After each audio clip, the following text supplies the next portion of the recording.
Welcome to the Fantasy Football Goon podcast. This week's edition, we'll be going over the NFC North Fantasy Preview. Joining me as always is my buddy, my friend, John Santucci. Tooch. What's going on, Tooch? Hey, Joe. Just ready to talk some fantasy football. Yeah, buddy. What about that NFC North? The North remembers, Joe. The North remembers, King in the North. We'll figure out who the King of the North is. Let's just lead on off with our hometown Chicago Bears. John Fox entering his third season with the Bears. DeWalt Loggins is staying as the offensive coordinator. Who's the guy to watch for you, John, on the Bears? This is our hometown team. This is the team I grew up with, the team I love. And I think, this offense this year is just going to go through Jordan Howard. Yep. He's the guy, but I kind of expect him to take a step back this year. Teams will be keying on him. So, he may not have, as many yards as he did last year. He's still going to be a good running back. That's for sure. They have a decent offensive line, although they're banged up a bit. That they are. After that, there's not much else. What do you think, Joe? Yeah, I think Jordan Howard's going to be the guy. He'll probably be able to stream a couple wide receivers here and there. Cameron Meredith, I think, is going to be a quality option, probably for a number 2, borderline number 3 wide receiver with the amount of targets he's going to get. Yeah, he's a good wide receiver. It's just, who's going to be throwing him the ball? The quality of quarterback play is it's not good from what we've seen so far. No, it's not, and I think Mike Glennon's playing himself out of a starting position, so I wouldn't be surprised to see Trubisky lead this team. Yeah, he is the most talented quarterback on that roster for sure. It's just a matter of time before he takes over. If I were coaching the Bears, he would be starting because I've seen enough Mike Glennon. He's a stopper. He's a turnover machine. Yeah, he's just a placeholder. Yeah, I agree. Until Trubisky's ready. So aside from Trubisky being probably a late round flyer, obviously Jordan Howard. Jordan Howard's going to be a guy you can take probably in the first, second round. There's also one intriguing player, and that's Tariq Cohen, who could be, give you kind of a Darren Sproles type, third down back with potential for a big home run play. Sure, Tariq Cohen, he's looked really fantastic in the preseason so far from his limited action. Yeah, and he's shown that he can carry the ball too. If he had to start, had 77 yards on 11 carries the other night in preseason action against the ones of the Cardinals. Yeah, that's fact right there. So he's a guy you can get late, with your last pick probably, or in the last couple rounds, and could Zach pay Miller off. Is still there. He's a decent tight end, second tight end. Yeah, Zach Miller had some really, really quality games the last couple seasons. His problem is just staying healthy. Yeah, exactly. And then, Connor Barth would be a good streaming kicker. He's not bad. He's able to put it through the uprights. Yeah, I don't expect Aguayo to make this team, especially with him missing his first opportunity with the Bears. But if he were to make this team, I still wouldn't touch him.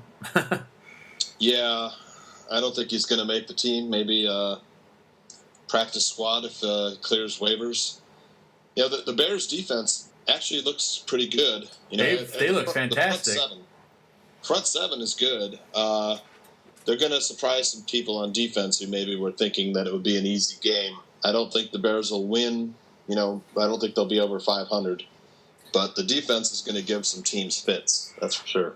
Yeah, definitely. They're going to score you some points. So, if you need to stream a defense week to week and the Bears are out there, I wouldn't be surprised to see this team finish in the top 15 as a defensive unit. Yeah, that's a good call. Their special teams should be okay. They have, Betty Cunningham and Eddie Jackson and Tariq Cohen returning kicks. So they could have potential for some big plays. Yeah, you talk about Eddie Jackson. That's their big defensive draft pick, safety out of Alabama. Kid's got a bright future. Yeah, he does look good, and he's an excellent punt returner. So I wouldn't be surprised to see him returning some kicks for the Bears. Yeah, I think he'll be back there more than anybody else. Can't argue with that. Bears bye week is on week 9, so pretty much prepare to be without any of those guys then. And that was a quick roundup of the Bears, John. Let's move on to another another animal, the Detroit Lions. Jim Caldwell's in his 4th season with the Lions. Jim Bob Cooter's in his 2nd season as the offensive coordinator. Let's talk about their starting QB, Matthew Stafford. Well, he's very consistent, every year. He's around 4,000 yards passing. He's a guy that you'd love to have as your backup, and if you have him as your starter, it's not a bad thing. Yeah. 24 touchdowns last year. Finished 6th in total yards with 4,327. And, he's got some weapons this year. He sure does, and he's got a healthy running back that had some really quality games before he got injured in Amir Abdullah. Yeah, one of my sleeper picks. I think people are they're overlooking this kid. They need someone to run the ball. Theo Riddick also has his injury problems. Theo Riddick is a guy that had 100 receptions 2 years ago. He's also someone you look at in that backfield. And then, Zach Zenner and Matt Asiata are going to be goal line backs if Abdullah, isn't getting the ball on the goal line. But Abdullah could be a sneaky pick. I mean, he's got the potential and the talent to, if he has a full season, he could easily finish as a top 10 running back, barring injury. But really liking Abdullah, especially for where you're being able to draft him right now. I don't know about you, John, but I've seen him taken anywhere from end of the 4th all the way into the 7th. Yeah, I've seen him going later than that too. Hanging around, nobody taking him. He burst out of the gates last year, had 120 yards the first game and a touchdown, and then got hurt. I would, if he's around, I definitely will consider drafting him and hoping that he pays off this year. Considering his draft position, you can really get some good value. Oh, absolutely. And let's move in a little bit into their wide receiver core. I mean, you've got Golden Tate and Marvin Jones as the 2 lead guys. Which one of those guys do you like the best? Well, you got to love Golden Tate. I mean, he had a little bit of a slow start last year, but still finished with some decent numbers. He's their number 1 receiver. Had 135 targets last year. Yeah. I think he finished with, I want to say 4 touchdowns, but he finished stronger than he started. And Adam Jones also burst out of the gate. Marvin Jones? Marvin Jones, yeah. Sorry, what did I say? Adam Jones. Pac-Man.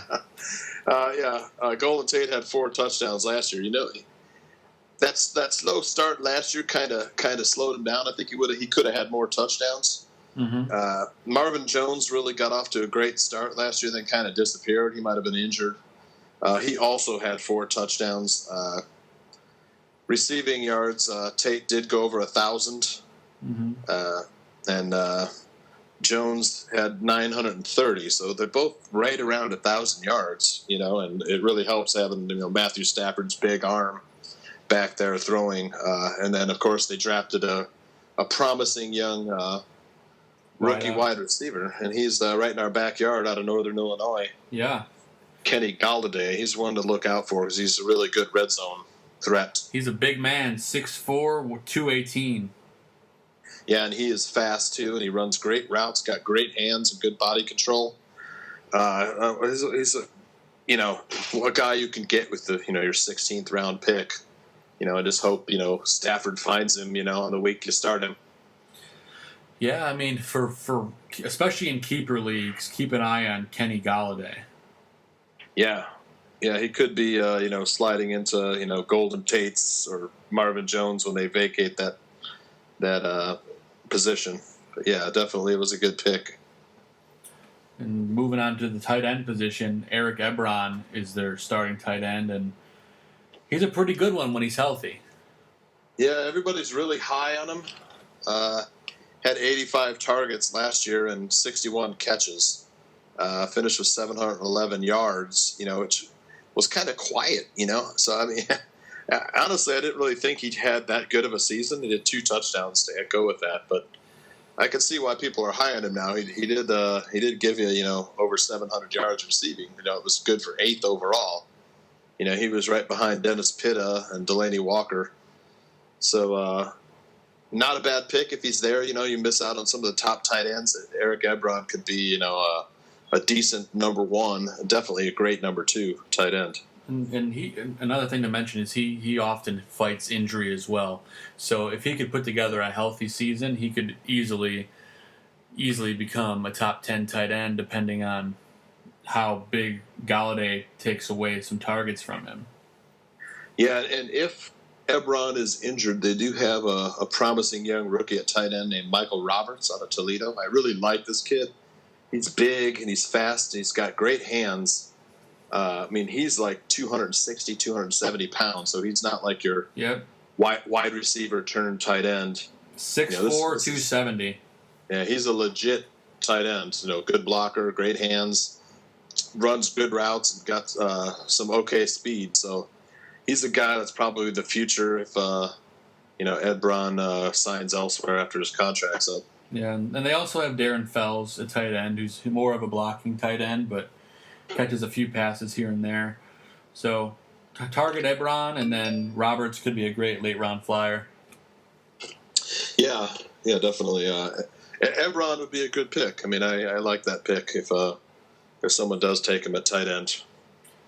Let's move into their kicker, a very solid kicker from his days in Denver, Matt Prater. Guy's got a monster leg. Yeah, he does. Had 7 kicks over 50 yards and 17 kicks over 40. And, of course, he's a dome kicker. We love them. We do. So, yeah, good pick. Matt Prater, solid kicker. You can get him with your last pick.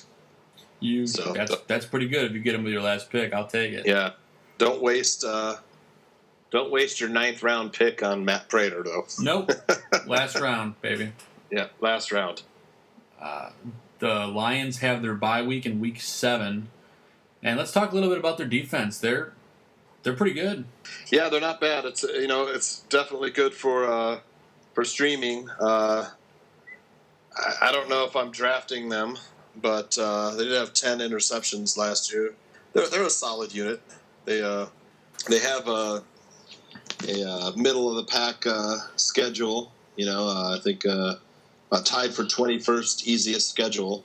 Opponent winning percentage of about 470. So they have an easier schedule, which is a good sign, for their defense. Yeah, I don't have them ranked in my top 25, but I will say they did have a good draft with some defensive talent. They drafted Gerard Davis, a linebacker out of Florida, and Tease Tabor, a cornerback out of Florida, with their first 2 picks. These guys are going to help really improve their team. Throw in a couple linebacker, Jalen Reeves-Maben out of Tennessee, and another corner out of San Diego, Jamal Agnew. So they're a much improved team. They could surprise. It's very possible. They also drafted a quarterback too. They did with their 6th round pick, Brad Kaya out of Miami. Yeah, I know he's not one of the bigger names of rookie quarterbacks, because the 4 rookie quarterbacks are really getting a lot of attention right now. Like you mentioned, Trubisky, of course, Deshaun Watson and Patrick Mahomes. Yeah. They're all getting the attention, and Deshaun Kaiser playing well in the preseason. Looks to be a good one. So, definitely. But Brad Kaya also out there. For keeper leagues, could do much worse than drafting Kaya. He could potentially be a starter once Matthew Stafford is out of town. There's going to be a lot of great quarterbacks coming out next year. You see teams like the Bills and the Jets are already positioning themselves for, some of those quarterbacks. Yeah, it's going to be a very interesting offseason next year. Yeah, most definitely. But let's move on to the next team in the NFC North. Probably the best team in the Green Bay Packers. Mike McCarthy in his 12th season with the Packers. Holy smokes. And then Edgar Bennett in his 3rd season as the offensive coordinator. And let's just lead it off with probably one of the top quarterbacks in the league, in Aaron Rodgers. Yeah, he's the best quarterback in the game, in my opinion. Brady, of course, 1A. They're both great Aaron Rodgers, 4,400 yards last year, just good for 4th overall, and he had 40 touchdowns, which was number 1 overall. Also can get stuff done with his legs. He had 369 rushing yards, which is amazing. He had 4 rushing touchdowns too. So, it doesn't get much better, Joe. Yeah, for a guy that you don't expect to run that much, he runs an awful lot. Yeah, I was just looking at four touchdowns rushing and 370 yards. It's like you just impressive. forget about stuff like that. It's how he's so good. Yep, he is going.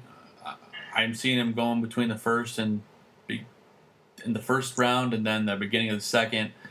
It's a little early for my blood for a quarterback, but he is going to be sturdy and steady for you. So if you want that stability, then go ahead and draft Rodgers because he's as stable as they come. Yeah, most often he's going in the 3rd round, beginning of the 3rd, end of the 2nd, beginning of 3rd. That's where you're seeing him go. But yeah, I don't have any qualms about picking him in the 3rd round. If he's there, I would pick him. In the 2nd round, it's kind of hard. You're kind of drafting, your running back, wide receiver, your two big guns. Yep. So if you take a quarterback there, then you got to figure, you're going to have to play a little catch up, because wide receiver and running back runs happen early. Absolutely, and there's no doubt here. We're not questioning how good he is.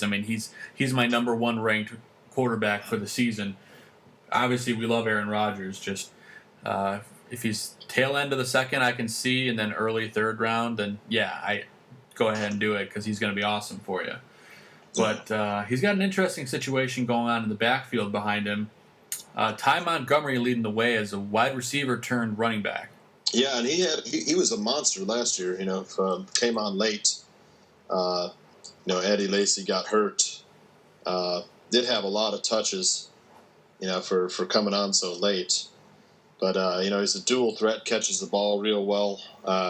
His numbers don't really show how good he was. And this year, the team's really high on him. Part-time work at 121 touches. Yeah, it's pretty impressive. Yeah, but he finished 16 overall with receiving yards for running back, and that's part-time duty. Rushing yards, he didn't really, he wasn't at 457 rushing yards, but he had a bunch of good games. He did. He was awesome last year, especially for people that were able to pick him up. The only issue last year is he wasn't eligible as a running back until towards the end of the season, I think. Yeah. But at least now he's listed as a running back. Yeah, and that's where he should be. He should be listed as a running back. He had 3 rushing touchdowns, and that's again in part-time duty. So I know he bulked up a little bit to add some weight to take a pounding. Of course, they're going to split him out. Split him out wide, and he'll run from the slot too. Yeah. In that backfield, they also drafted a running back. Real promising kid out of BYU, Jamal Williams. He's 6 feet tall, 212 pounds. I imagine they'll split some carries on the goal line because they're both big guys. Yeah, I really like this kid, Joe. This is one of my sleeper picks, kind of to take over. When Ty Montgomery just can't go. Maybe Ty Montgomery turns out to be, like a 3rd down back. But Jamal Williams is one of those, 1st and 2nd down, and he can catch the ball too. And he's good on the goal line. This is a guy that could have, 6, 7, 8 touchdowns on the goal line. He's good. He reminds me a lot of Matt Forte when Matt Forte came out. Yeah. Built similarly, kind of similar right foot. I think Williams is faster.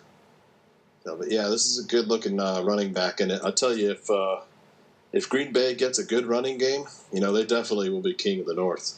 Oh, no doubt. I think even without a good running game, they'll find a way. But if they get that good running game, they're going to be real scary.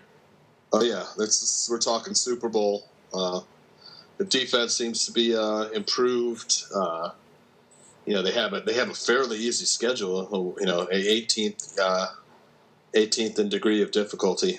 So they have a fairly favorable schedule. And they've got a quality set of wideouts to help out Aaron Rodgers and Jordy Nelson, Devontae Adams, and Randall Cobb. Yeah, and that Devontae Adams, man, he had a lot of touchdowns last year. He's really good in tight windows. I think it was one statistic I saw was like in snatching the touchdown grab in a tight window. And, he finished second over him. Jordy Nelson and Devontae Adams were 1 and 2 in touchdowns. Nelson had 14 and Adams had 12. And that's amazing for two guys on the same team. Yeah, so they're really great in the red zone, capable of big plays. Devontae Adams came on so strong that Randall Cobb was kind of forgotten. And, Randall Cobb was a pretty good wide receiver. Yeah, he definitely faded out and kind of got lost in everything last year. Randall Cobb really underperformed. But that said, I like Randall Cobb as, a mid to late round flyer for a guy that's kind of due to rebound. Yeah, definitely. I think that's a good call. I also like their tight end situation this year. It's a legitimate weapon this time for Rodgers. So you watch out. They've got Martellus Bennett there, and he had a big year for New England last year when Gronk went down. He had 7 touchdowns, 700 yards. He's a good blocker. He's big, strong, fast, breaks a lot of tackles. So if he clicks with Rodgers, that's you have a hard time covering all these guys: Montgomery, Adams, Nelson, Bennett, Cobb. Somebody's going to be open somewhere. And then Bennett's looking to be an early favorite as a red zone target for Rodgers. In the preseason, they're looking really in sync, and I think he is going to be a top 5 tight end for where you're able to draft him right now, which I don't know about you, John, but I'm seeing him anywhere from round 4. I've seen him leak into round 8. He is a valuable guy. Yep. Yeah, people aren't looking at him as a 1. They're kind of thinking of him more as a 2. And I got to tell you, that's a mistake because somebody's going to draft him. He's going to really pay off. He's going to give you 7 or 8 touchdowns. We had him here in Chicago, and he was really good for the Bears. But, he is kind of a character. He is. It's kind of flaky. Doesn't fit into every locker room. I think he'll be fine up in Green Bay because we all know who's the boss up there, and that's Aaron Rodgers. Yeah. I believe he refers to himself as the Black Unicorn. Yeah, that's hilarious. Which never gets old to me. It never gets old. But yeah, Martellus Bennett, for where he's being drafted, could be a guy that could win you your league. Yeah, good value there. Good value. And let's move on to their kicker, Mason Crosby. Kid's always solid, got a heck of a leg. Yep, and you want to be, have a kicker on a good offense like Green Bay. So Mason Crosby almost seems to get picked early. Finished 5th overall for I think scoring total points. Where was he? Actually, he finished 14th overall in total points. So he does have a big leg, though. He's got he'll hit the long ones for you. We're late kicker drafters. Late kicker, baby. Last round. So, what do you think of the Green Bay defense? I'm liking them this year, man. I think that they are an improved defense. With that said, I do. I forgot. I do. I have them ranked number 21. So they're an improved team, but we all know how bad they were against the pass the last couple seasons. Right. Yeah, they were great again. You couldn't run on them, but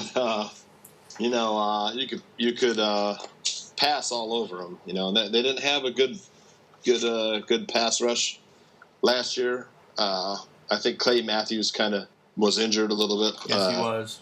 Had some injury problems, and he's kind of there. And, they really tried to address their defensive woes this year. First 4 picks in the draft, they took defensive players. Cornerback Kevin King out of Washington. Safety Josh Jones out of NC State. Defensive tackle Montravius Adams out of Auburn. Yeah. And then they took a linebacker out of Wisconsin, Vince Beagle. So they are really trying to improve that defense. Yeah, there's some good picks there. Josh Jones has been really good at camp. He looks to be getting on the field there for Green Bay sooner rather than later. Yeah, so I imagine he's going to have some interceptions this year. Could be a nice team to get on a streamer if they're available on a bye week, because they're definitely going to get some turnovers. Yeah, because most often teams that play Green Bay, and you saw because they were terrible against the pass, like teams are playing Green Bay from behind and they're forced to throw. So that's why Green Bay was terrible against the pass. So such a great offense. Most of the time, teams are playing catch up with the Packers' offense, and that leads to a pass rush pinning their ears back and going after a quarterback on the opposite team. But they still have Nick Perry, Green Bay Packers, with 11 sacks, and Matthews had 5. So they do still have a decent pass rush. Hopefully, it improves. So, yeah, Green Bay is probably a really good streaming defense. And you catch them again in a good matchup. They can blow someone out and play from ahead. Actually, just checking, just so you know, Julius Peppers signed with the Panthers in the offseason. Yeah, I don't know. I just kind of seem to remember him signing and then retiring. Well, from what I see, he's with the Panthers right now, but he's 37 years old, so we'll see how much longer he plays. But we got one more team left to talk about in the NFC North. Always an intriguing team in the Minnesota Vikings. Yeah, and I think Sam Bradford is still going to be throwing the ball over there. Yeah, Sam Bradford and Teddy Bridgewater are still there. Bridgewater is recovered now, and he had a gruesome accident. I think he almost lost his leg. Yeah. He's a good. He was really starting to come on. That injury just kind of stalled him very much, and that it was a really bad injury. They had to go out and trade for Sam Bradford last year, who very accurate passer, mostly on the dink and dunk. But do you expect Bradford or Bridgewater to be the quarterback? I'm expecting Bradford. I think Bridgewater's coming back still, and I believe they're probably going to put him on the PUP list. Okay. That way they can still create a contract with him in the future. Bradford is kind of like a sneaky, if you're streaming quarterbacks, it's kind of a sneaky pick. He has some decent games. Not a guy you want as your number one, but, in a bye week you can pick him up and, insert him and he, get you a couple touchdowns if you're lucky. Yeah. 2, maybe 3 touchdowns, because they do have some weapons. Bradford's also a guy that you can really use in daily fantasy leagues if you're into that. Mm-hmm. Especially the first 2 weeks of the season. He gets New Orleans and Pittsburgh, so could be 2 good flyer weeks for him there. Yeah. They drafted a awesome running back out of Florida State in Dalvin Cook, who right now is at the top of that depth chart. Yeah, I like this kid too. I think he's going to be the lead back for this year. Latavius Murray is kind of banged up right now. He's just starting to come back. I know. Murray had a lot of touchdowns last year, but Murray's a good goal line back. But I think Dalvin Cook is the one you want to grab there. Latavius Murray had 12 total touchdowns last year. All of them were on the ground. They finished 5th overall. But I still think, Dalvin Cook's got that breakaway speed. He's been catching the ball great. And he's probably the number one for this season. Yeah, he looks great out there. And he's another guy, too, that I'm kind of seeing very inconsistently draft from – I can't even pinpoint it, John. You've done more mock drafts than me. Where is Dalvin Cook currently going? It's like going in the 4th round, the beginning of the 4th. I've seen him go in the 3rd and the 5th, but most likely in the 4th. He doesn't last much longer after that because, there's just while there's a lot of good rookie running backs this year, they haven't really. I mean, Dalvin Cook is one that has kind of like established himself early. So him and Joe Mixon, I know, is kind of flirting with being the number one back over there too, but. Dalvin Cook is really the only one that's kind of like that lead back that's almost, cemented there. Yeah, Cook and Murray are the 2 guys you want to target. Cook obviously being the main guy. Murray, if you can get him later on as, a guy you can fill in on a bye week, he's going to get some goal line touchdowns. I like him for that aspect. Yeah, but 12 touchdowns, kind of hard to ignore. Yeah, definitely. I mean... But he's not going to be the main guy anymore. But I still think that he's worth owning in some capacity. Yeah. They got a talented wide receiving core there too, John. I know you're a big fan of their number one guy, Stephon Diggs. I'm also a fan of their number 2 guy too. I like both their wideouts.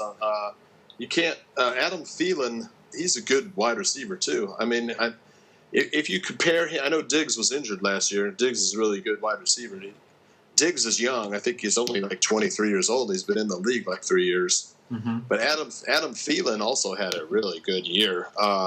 You can't go wrong with either of these two kids. I think Diggs obviously be targeted more because he's like quicker and shiftier. And just gets open. He had 84 catches last year, and he was injured part of the time. Mm-hmm. Not sure if he broke 1,000 yards, but he did have 112 targets. That's kind of harder to ignore. That's about 8 targets a game. I like both these guys. Adam Thielen, kind of came on late, finished with 5 touchdowns. I think that was more than Diggs. Yeah. So you can't rule out Thielen also. So either one of these two guys, you can get Thielen in the 13th round. So he's a number 2 wideout. If you get him as your 4th or 5th wide receiver, you're not doing too bad. No, not at all. I like Thielen a lot. I mean, you also have Jarius Wright on the team, who's another quality wideout, and then you also have Michael Floyd, who's great, but he's suspended for, I believe, the first 2 games of the season because of his DUI. Okay.